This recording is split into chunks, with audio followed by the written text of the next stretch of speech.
नमस्कार आप सभी को। आज शुरू करते हैं पार्ट नंबर 10 अंधेर नगरी चौपट राजा। भारतेंदु हरिश्चंद्र का जन्म 9 सितंबर 1850 को काशी के एक प्रतिष्ठित वैश्य परिवार में हुआ था। इनके पिता गोपाल चंद्र एक अच्छे कवि थे। भारतेंदु जब 10 वर्ष के थे तो इनकी पिता की मृत्यु हो गई। माँ पहले ही चल बसी थी। आरंभ से ही भारतेंदु का मन अंग्रेजी पद्धति की पढ़ाई से उखड़ा रहा, किंतु स्मरण शक्ति तीव्र होने के कारण ये कक्षा उत्तीर्ण होते रहे। इन्होंने प्रसिद्ध लेखक राजा शिव प्रसाद सितारे हिंद से अंग्रेजी सीखी। 15 वर्ष की अवस्था से ही भारतेंदु ने साहित्य सेवा आरंभ कर दी। 20 वर्ष की अवस्था में उन्होंने कवि वचन सुधा, हरिश्चंद्र मैगजीन, काल बोधिनी पत्रिका निकाली और आधुनिक हिंदी साहित्य के जनक के रूप में प्रतिष्ठित हो गए। उनकी लोकप्रियता से प्रभावित होकर उन्हें भारतेंदु की उपाधि प्रदान की गई। भारतेंदु हरिश्चंद्र ने खड़ी बोली हिंदी में साहित्य रचना करके साहित्य के एक नए युग का प्रारंभ किया। 35 वर्ष की अल्पायु में उन्होंने प्राण त्याग दिए। ये जो पाठ है एक हास्य नाटक है जिसमें एक भ्रष्ट व्यवस्था वाले नगर व उसके अधिकारियों का बड़ा ही मनोरंजक वर्णन किया है। गुरु और चेला जब इस नगरी में पहुंचते हैं तो उन पर क्या बीतती है, आइए पढ़कर जानते हैं। पात्र परिचय। यहाँ पर एक जो नाटक है इनमें कौन कौन से पात्र हैं इसके बारे में यहाँ दे रखा है, जैसे महंत, राजा, भिष्टी, शिष्य, फरियादी, कसाई, गोवर्धन दास, कल्लू, गडरिया, सब्जी वाली, कारीगर, कोतवाल, हलवाई, चूने वाला और दो सिपाही, ये सब इस नाटक के पात्र हैं। नाटक के पहले दृश्य में शहर से बाहर सड़क पर महंत जी और उनका चेला गोवर्धन दास बातें कर रहे हैं। महंत: बच्चा गोवर्धन दास, ये नगर तो बड़ा सुंदर दिखाई पड़ रहा है। देख, कुछ भिक्षा मिले तो भगवान को भोग लगे। गोवर्धन दास: गुरुजी, नगर तो बहुत ही सुंदर है, लोग भी धनी लगते हैं, आप बैठिए, मैं भिक्षा लेकर आता हूँ। महंत: बच्चा गोवर्धन दास, देख, अधिक लोभ मत करना, क्योंकि लोभ पाप का मूल है। लोभ मिटावत मान, लोभ कभी नहीं कीजिए, या में नरक निदान। गोवर्धन दास जाता है। पहले दृश्य में महंत जी और उनका जो चेला, उनका चेला या शिष्य कह लीजिए, उनका वो गोवर्धन दास आपस में बात कर रहे हैं। तो महंत जी कहते हैं कि गोवर्धन दास, ये शहर बहुत सुंदर लग रहा है, अगर कुछ भीख मिले तो हम भगवान को भोग लगा दें, कुछ भिक्षा मिले, दान दक्षिणा मिले तो हम भगवान को भोग लगा दें। तो गोवर्धन दास ने बोला कि नगर तो बहुत सुंदर है, लोग अमीर भी लगते हैं, और आप रुकिए, मैं भिक्षा लेकर आता हूँ। महंत: फिर महंत उसे कहते हैं, गोवर्धन दास देखो, ज्यादा लालच मत करना, क्योंकि लोभ पाप का कारण है। लोभ से इज्जत, मिटावत मान मतलब लोभ से इज्जत। इंसान, अगर जो भी इंसान लोभ करता है वो अपनी इज्जत खो देता है। लोभ अगर हम करेंगे तो हमें यमराज जी नरक में ले जाएंगे। गोवर्धन दास सब्जी वाली से: क्यों जी, भाजी क्या भाव है? सब्जी वाली: बाबा जी टका से। गोवर्धन दास: सब भाजी टका से, वाह वाह, बड़ा आनंद है, सभी सब्जियां टका से। हलवाई के पास जाकर: क्यों भाई हलवाई, मिठाई क्या भाव? हलवाई: सभी मिठाइयां टका से। टका सेर का मतलब होता है एक पैसे में एक पाव, मतलब कि जितनी भी सब्जियां, जितनी भी मिठाइयां वहां पर सब मिल रही थी वो टका सेर मिल रही थी, मतलब सभी चीजों का एक ही भाव था, चाहे कितना भी ले लो। गोवर्धन दास: वाह वाह, बड़ा आनंद है, सभी मिठाइयां टका सेर। क्यों बच्चा, इस नगरी का नाम क्या है? तो हलवाई बताता है, अंधेर नगरी। गोवर्धन दास बहुत खुश हो जाता है कि सभी सब्जियां, सभी मिठाइयां टका सेर सब एक ही मूल्य में मिल रही हैं और इतने सस्ते दाम में मिल रही हैं। तो वो पूछता है कि इस गांव का, इस नगर का नाम क्या है? तो हलवाई उसे बताता है, अंधेर नगरी। और फिर गोवर्धन दास पूछता है, और राजा का नाम क्या है? तो हलवाई बताता है, चौपट राजा। फिर गोवर्धन दास: वाह वाह, अंधेर नगरी, चौपट राजा, टका सेर भाजी, टका सेर खाजा। हलवाई: बाबा जी कुछ लेना है तो ले लो। गोवर्धन दास: बच्चा भिक्षा मांगकर 7 पैसे लाया हूँ, 3.5 सेर मिठाई दे दे। अब हलवाई उनसे कहता है, बाबा जी अगर तुम्हें कुछ लेना है तो ले लो। तो गोवर्धन दास कहता है कि मेरे पास भिक्षा मांग के 7 पैसे हैं, तो तुम 3.5 सेर मिठाई दे दो। 3.5 सेर का मतलब हो गया कि 2 पैसे की एक मिठाई हो गई। गोवर्धन दास मिठाई लेकर गुरुजी के पास आता है। महंत, बच्चा गोवर्धन दास क्या भिक्षा लाया? कटरी तो बड़ी बात भारी मालूम पड़ती है। गोवर्धन दास, गुरुजी महाराज 7 पैसे भिक्षा में मिले थे, उसी से 3.5 सेर मिठाई मोल ली है। महंत, बच्चा मुझे पता चला है कि यहाँ सभी चीजें टका सेर मिलती हैं। बच्चा, ये कौन सी नगरी है और इसका राजा कौन है? महंत, महंत के पास जब गोवर्धन दास लेके पहुंचता है और महंत पूछता है, तुम क्या भिक्षा लाए हो और तुम्हारी गठरी तो बहुत भारी दिख रही है? तो गोवर्धन दास बताता है कि 7 पैसे मिले थे, उससे मैं 3.5 सेर मिठाई ली है। महंत कहता है कि मुझे यहाँ पे पता चला है कि सभी चीज बहुत सस्ते दामों में 2 पैसे की एक चीज मिलती है। तो इस नगरी का नाम क्या है और इसका राजा कौन है? फिर गोवर्धन दास बताता है, गुरुजी ये अंधेर नगरी है और यहाँ के राजा का नाम चौपट राजा है। यहाँ सभी चीजें टकासेर मिलती हैं। मैं तो यहीं रहूंगा। इस नगर में सब कुछ सस्ता है। और गोवर्धन दास अपना मन बना लेता है कि क्योंकि यहाँ पे सारी चीज सस्ती है तो यहाँ पर आराम से रहा जाएगा, तो इसलिए वो यहीं रहना चाहता है। महंत, लेकिन ऐसी नगरी में रहना उचित नहीं है जहाँ का राजा ही चौपट है और टका सेर में भाजी और खाजा बिकता है। मैं तो कहता हूँ हमें इस नगर में अब एक क्षण भी नहीं रहना चाहिए। मेरी बात मान लो, नहीं तो पीछे पछताएगा। मैं तो जाता हूँ, पर कभी संकट पड़े तो याद करना। फिर महंत उसे समझाते हैं कि पर ये नगरी रहने के लिए उचित नहीं है, क्योंकि यहाँ का राजा ही चौपट मतलब राजा ही बेवकूफ है। और टका सेर में भाजी मतलब 2 पैसे में सब्जी भी मिलती है और 2 पैसे में मिठाई भी मिलती है। तो हमें इस किसी भी एक पल भी इस शहर में नहीं रुकना चाहिए। और अगर तुमने मेरी बात नहीं मानी तो तुम बाद में पछताओगे। मैं यहाँ से जा रहा हूँ, फिर भी अगर तुम किसी मुसीबत में फंस जाओ तो मुझे याद कर लेना। अब दूसरा दृश्य शुरू होता है, जो कि राजा का दरबार है। राजा, मंत्री और अन्य लोग यथास्थान पर बैठे हैं। पर्दे के पीछे से धुआई है की आवाज आती है। राजा, मंत्री और दूसरे लोग यथास्थान मतलब अपनी अपनी जगह पर बैठे हैं और तभी धुआई है की आवाज आती है। राजा, कौन चिल्लाता है? उसे बुलाओ। 2 सिपाही एक फरियादी को लाते हैं। फरियादी, दुहाई महाराज दुहाई। राजा, बोलो क्या हुआ? तो राजा जब पूछता है कि किसकी आवाज है, कौन बुला रहा है, तो 2 सिपाही एक फरियादी फरियादी मतलब जो अपनी कंप्लेन लेके आया है, फरियाद लेके आया है। फरियादी, महाराज मेरे पड़ोसी कल्लू की दीवार गिर गई तो मेरी बकरी उसके नीचे दब गई। न्याय हो।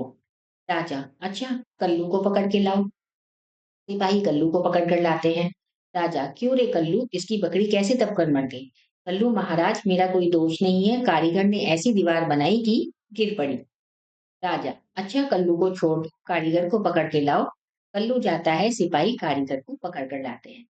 जो फरियादी था, वो क्या शिकायत लेके आया था कि कल्लू जो उसका पड़ोसी है, उसकी दीवार गिर गई थी और उसके नीचे आके उसकी बकरी दब गई थी। तो फिर राजा उसे कहता है कि अच्छा, कल्लू को पकड़ के लाओ। जब कल्लू को पकड़ के लाया जाता है तो कल्लू साफ इनकार कर देता है, मेरा कोई दोष नहीं है, वो तो जिसने दीवार बनाई उसने इतनी कमजोर दीवार बनाई थी कि वो गिर पड़ी। फिर राजा कहता है, अच्छा, कल्लू को छोड़ दो और कारीगर को पकड़ के लाओ। अब सिपाही कारीगर को पकड़ के लाते हैं। राजा, क्यों रे कारीगर, तूने कैसी दीवार बनाई जो गिर गई और इसकी बकरी उसके नीचे दबकर मर गई? कारीगर, महाराज चूने वाले ने चूना ऐसा खराब दिया कि दीवार गिर पड़ी। अब कारीगर भी अपनी गलती चूने वाले पे डाल देता है कि चूने वाले ने ही खराब चूना दिया था, इसलिए दीवार टिकी नहीं, गिर गई। राजा, अच्छा, तो उस चूने वाले को बुलाओ। कारीगर को छोड़कर चूने वाले को पकड़ कर लाया जाता है। राजा, क्यों रे चूने वाले, तूने कैसा चूना दिया था? महाराज चूना तो सही था, बिश्ती ने चूने में पानी ज्यादा डाल दिया, इसी से चूना कमजोर हो गया। चूने वाले अपनी जो गलती है वो भिश्ती पे डाल लेता है। भिश्ती कौन होता है? जो कि दीवार खड़ी करता है, मतलब मजदूर। तो उसने कहा कि भिश्ती ने चूने में पानी ज्यादा डाल दिया, इसलिए चूना कमजोर हो गया। राजा, तो फिर भिश्ती को पकड़ो। अब भिश्ती को लाया जाता है। राजा, क्यों रे भिश्ती, तूने चीने चूने में इतना पानी क्यों डाल दिया कि दीवार गिर गई और बकरी दब गई? भिश्ती, महाराज गुलाम का कोई कसूर नहीं, हाँ, कसाई ने मशक इतनी बड़ी बना दी थी कि उसमें पानी ज्यादा आ गया। भिश्ती कहता है कि मेरा कोई इसमें गलती नहीं है, जो कसाई था उसने मशक इतना बड़ा बना दिया था कि उसमें ज्यादा पानी आ गया। मशक क्या होता है? मशक किसी भी जानवर की खाल से बना हुआ एक थैला होता है, को मशक कहते हैं। राजा, अच्छा, कसाई को पकड़ कर लाओ, भिश्ती को छोड़ दो। सिपाही भिश्ती को छोड़ देते हैं, कसाई को पकड़ कर लाते हैं। राजा, क्यों रे कसाई, तूने ऐसी बड़ी मशक क्यों बनाई? कसाई, महाराज गडरिये ने टके की ऐसी बड़ी भेड़ मुझे बेची कि मशक बड़ी बन गई। अब कसाई ने गडरिये, गडरिया कौन होता है? जो कि भेड़ बकरियां चलाता है। गडरिये पे सारी बात डाल दी कि उसने मुझे बड़ी भेड़ भेजी थी, जिसकी क्योंकि वो बहुत बड़ी भेड़ थी, उसकी खाल से मशक भी, वो थैला भी बड़ा बन गया। राजा, अच्छा, कसाई को छोड़ दो, गडरियों को पकड़ के लाओ। अब गडरिये को पकड़ के लाया जाता है। राजा, क्यों रे गडरिये, तूने कसाई को इतनी बड़ी भेड़ क्यों बेची? कटरिया, महाराज उधर से कोतवाल की सवारी आ रही थी, उसकी भीड़ भाड़ में मैंने छोटी बड़ी का ख्याल ही नहीं किया, मेरा कसूर नहीं। अब गडरिया ने कहा कि उधर से कोतवाल मतलब पुलिस की सवारी आ रही थी, तो भीड़ भाड़ में मैंने ध्यान ही नहीं दिया और देखा ही नहीं। राजा, इसको निकालो, कोतवाल को पकड़ कर लाओ। अब राजा कहता है कि इसे भी छोड़ दो और कोतवाल को पकड़ कर लाओ। राजा, क्यों रे कोतवाल, तूने सवारी धूम से क्यों निकाली? कि गडरिये ने घबराकर टके में बड़ी भीड़ भेज दी। कोतवाल, महाराज मेरा कोई कसूर नहीं। राजा, कुछ नहीं, ले जाओ कोतवाल को, अभी फांसी दे दो।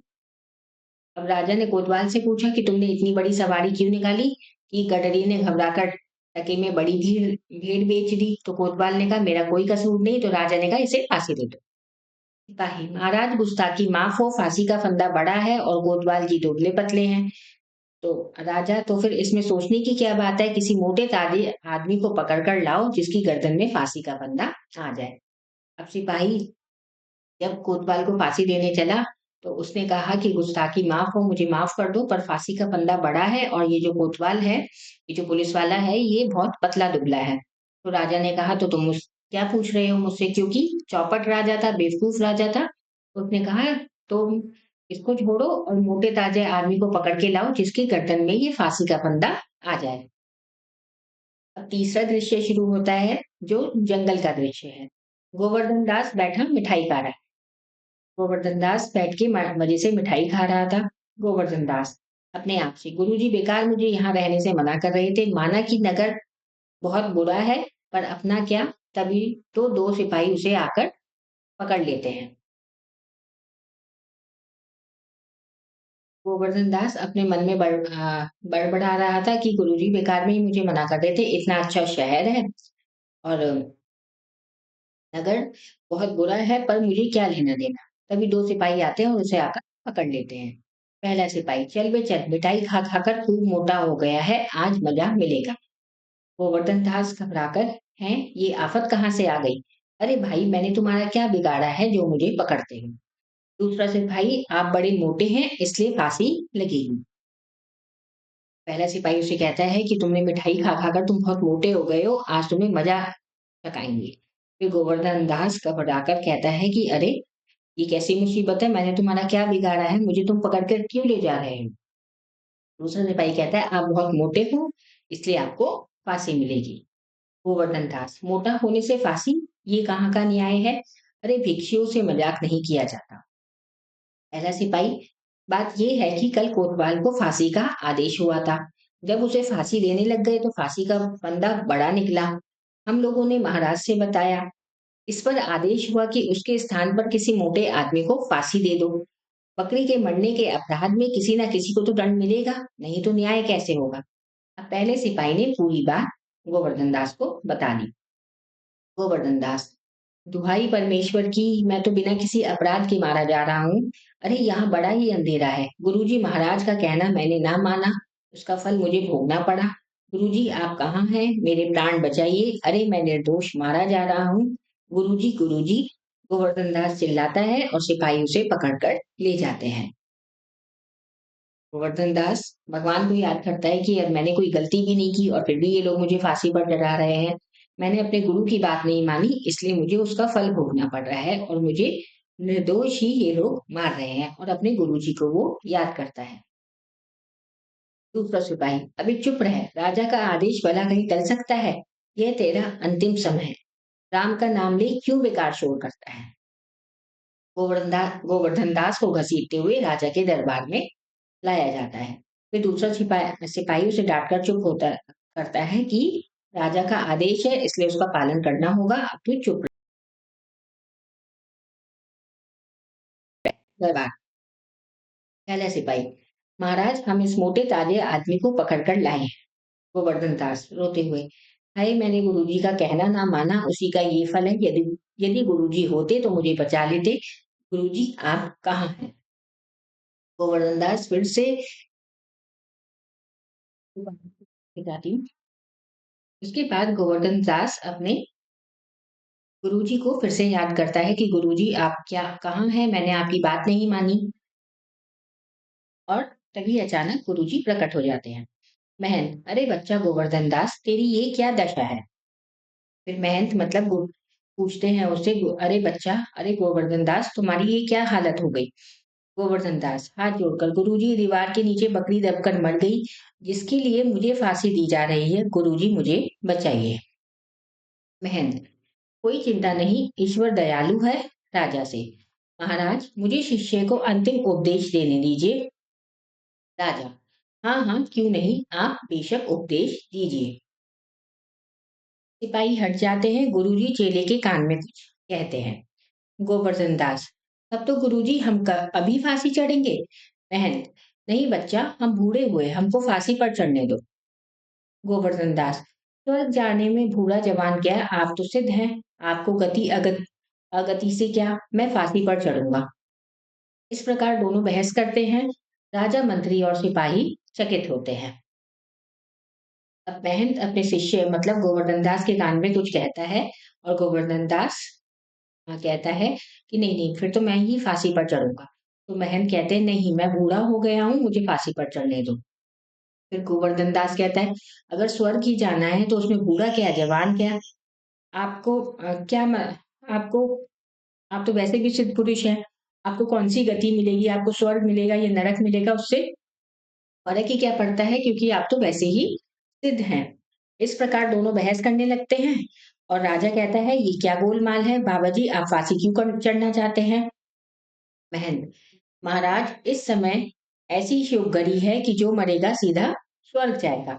मंत्री, तब तो मैं फांसी चढ़ूंगा। गोवर्धन दास, नहीं, हमको आदेश है, कोतवाल हम लटकेंगे, हमारी वजह से तो दीवार गिरी।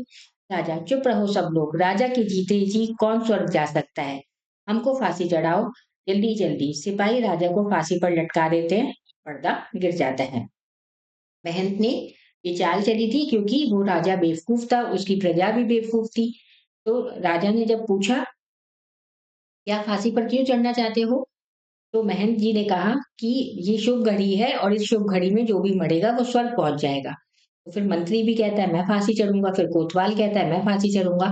तो राजा कहता है मेरे होते हुए कौन स्वर्ग जा सकता है, इसलिए मुझे फांसी पर चढ़ाओ। तो सिपाही राजा को ही फांसी पर लटका देते हैं और पर्दा मतलब नाटक खत्म हो जाता है। शब्दार्थ, सांत्वना, दिलासा। महंत, मुख्य साधु, टका 2 पैसा, फरियादी शिकायत करने वाला, कोतवाल नगर का मुख्य पुलिस अधिकारी, अर्ज करना, निवेदन करना, सहानुभूति, हमदर्दी, भिक्षा, भीख, यथास्थान, ठीक जगह पर, भिश्ती, मशक से पानी देने वाला। पढ़ने का कौशल, शब्दों का उच्चारण कीजिए। आनंद, फरियाद, मशक, परमेश्वर, भिक्षा, पड़ोसी, सवारी, अपराध, चौपट, कारीगर, गर्दन, दयालु। सही उत्तर पर सही का निशान लगाइए। अंधेर नगरी में मिठाई क्या भाव थी? अंधेर नगरी में मिठाई थी टका सेर।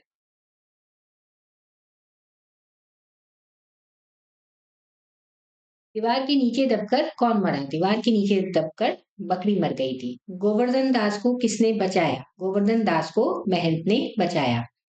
अंत में स्वर्ग के लालच में फांसी पर कौन चढ़ता है? अंत में स्वर्ग के लालच में फांसी पर राजा चढ़ता है। प्रश्न नंबर 2, रिक्त स्थानों की पूर्ति कीजिए। नगर को सुंदर देख गुरुजी को लगा कि यहाँ से अच्छी भिक्षा मिलेगी। फरियादी की डैश दीवार के नीचे दबकर मर गई थी। फरियादी की बकरी। मैं तो जाता हूँ पर कभी संकट पड़े तो याद रखना। हम लोगों ने महाराज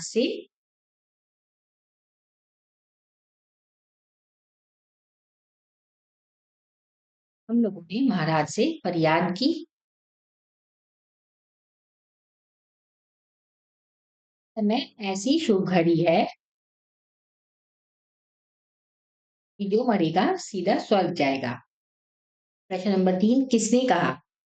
बच्चा गोवर्धन दास क्या भिक्षा लाया? गठरी तो बड़ी भारी मालूम पड़ती है। ये शब्द कहे थे महंत ने।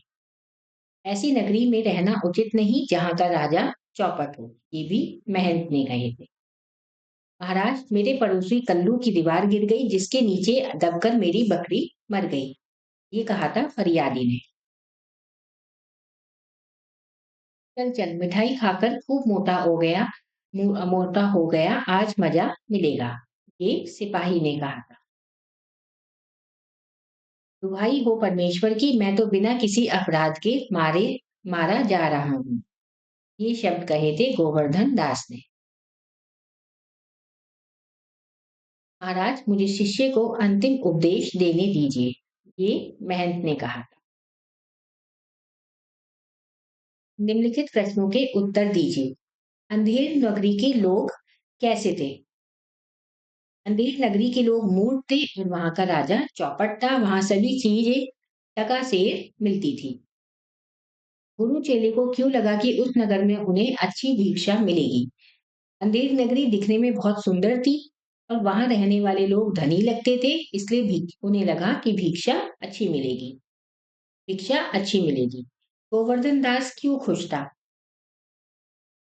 गोवर्धन दास अंधेर नगरी में आकर खुश था क्योंकि वहां सभी चीजें बहुत सस्ती मिलती थी। वहां सभी चीजें टका से मिलती थी, इसलिए उसने उस नगरी में रहने का फैसला कर लिया था। गुरुजी ने गोवर्धन दास को क्या समझाया? गुरुजी ने गोवर्धन दास को समझाया कि ऐसी नगरी में रहना उचित नहीं है जहाँ का राजा ही चौपट है और टका सेठ में बाजी और खाजा मिलता है। वहां पर रहने से वह बड़े संकट में पड़ जाएगा और बाद में पछताएगा। गुरुजी अपने चेले को फांसी चढ़ने से कैसे बचाया? गुरुजी ने राजा से कहा कि इस समय ऐसी शुभ घड़ी है कि जो मरेगा वह सीधे स्वर्ग जाएगा। मूर्ख राजा यह सुनकर स्वयं फांसी पर चढ़ जाता है। दास बच जाता है। ये पाठ यहाँ पर समाप्त होता है। धन्यवाद।